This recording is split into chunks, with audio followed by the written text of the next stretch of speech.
अस्सलाम वालेकुम व्यूअर्स, मेरे चैनल रिजवान खान में खुश आमदीद।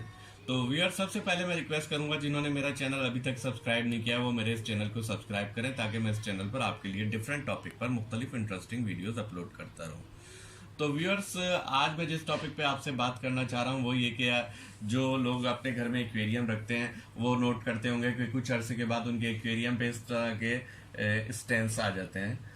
और ये हार्ड वाटर स्टेंस भी होते हैं और मुख्तलिफ वजूहत से, जैसे आप अगर बोरिंग का पानी वगैरह जो है यूज़ करते हैं तो उसकी वजह से या लाइट की वजह से मुख्तलिफ स्टेंस आपके एक्वेरियम में आ जाते हैं। तो इन हार्ड वाटर स्टेंस या दूसरे दाग धब्बों को कैसे रिमूव किया जाए, तो आप इसको रिमूव करने के लिए मैं आपको जो चीज़ें बता रहा हूँ, मेरे पास तो एक ये मैग्नेट क्लीनर है, इसके अलावा एक कोई कपड़ा ले लें या आप है ना स्पॉन्ज या फोम का टुकड़ा ले लें, और इसके अलावा स्कॉच ब्राइट या जो है कोई भी मेटालिक चीज़ इसमें यूज़ नहीं करिएगा, उससे इसमें जो है ना निशान पड़ जाएंगे। इसके अलावा लेमन और ये सिरका विनेगर जो हमारे घरों में यूज़ होता है, और ये ग्लास क्लीनर। अच्छा, इसमें ये मैं बता दूं कि आप ये जो शीशा है एक्वेरियम का, इसमें आप अंदर का जो स्टेंस रिमूव करने के लिए जो चीज़ें हैं सिर्फ वो यूज़ कर सकते हैं जो एडिबल हो, जैसे लेमन और विनेगर। और ये जो गिलास क्लीनर है ये आप बाहर तो यूज़ कर सकते हैं, अंदर यूज़ नहीं कर सकते क्योंकि वो आपके एक्वेरियम की फिशेस के लिए नुकसानदाह होता है, हार्मफुल होता है।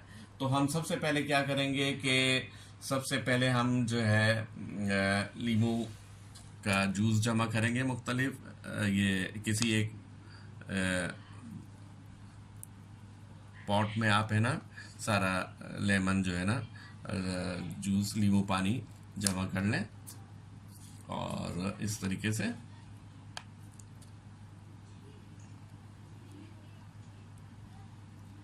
और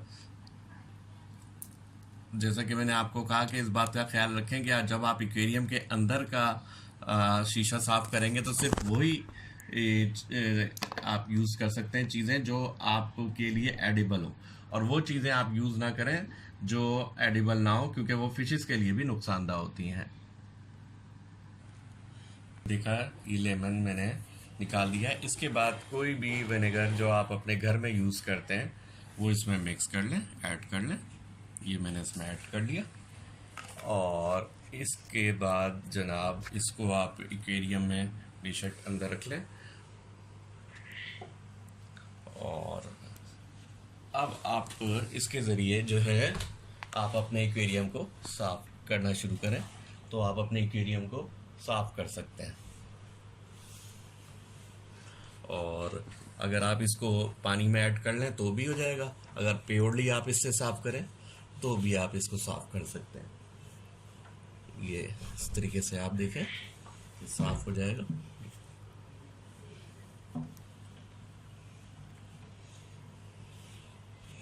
और ये जो इसका मिक्सचर है ये आप बाहर भी यूज़ कर सकते हैं और अंदर की साइड पे भी यूज़ करते हैं, लेकिन ग्लास क्लीनर जो है वो सिर्फ और सिर्फ आप बाहर तो यूज़ कर सकते हैं लेकिन अंदर उसकी सफाई के लिए किसी भी सूरत में यूज़ नहीं करिएगा।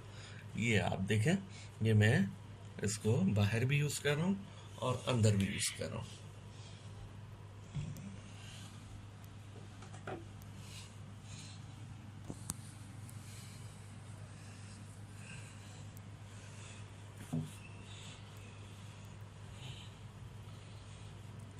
और कहीं बहुत ही ज़्यादा जो है डार्क स्टेन्स हो तो ये आप मैग्नेट क्लीनर, आपको मालूम ही किस तरह यूज़ होता है, तो आप इसके ज़रिए भी ऐसे साफ कर सकते हैं। ये तो, और अभी इसका इतना ज़्यादा यूज़ नहीं है क्योंकि इतना स्टेंस नहीं है, तो मैं इसको सिर्फ इस तरीके से थोड़ा सा क्लियर कर देता हूँ।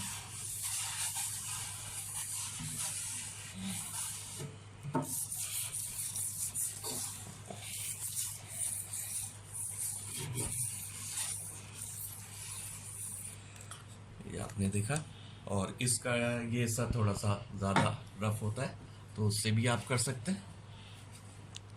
तो इसके बाद दोबारा से इसको जो है मैं लेमन के पानी और विनेगर से दोबारा साफ करता हूँ।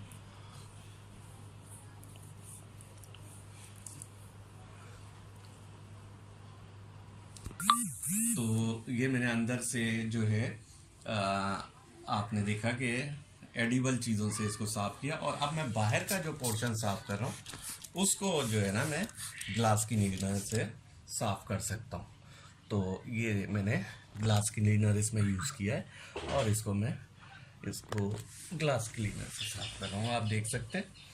लेकिन मैंने अंदर इसमें ग्लास क्लीनर यूज़ नहीं किया कि उसमें ऐसे केमिकल्स होते हैं जो आपकी फिशेज, आपके प्लांट्स वगैरह के लिए, अगर आपका प्लांटेड एक्वेरियम है तो बहुत डेंजरस हो सकते हैं।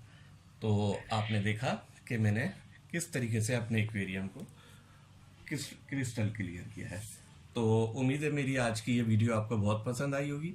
अगर आपको मेरी आज की ये वीडियो पसंद आई हो तो बराए मेहरबानी लाइक करें और मेरे इस चैनल को सब्सक्राइब ज़रूर करें। Thank you very much.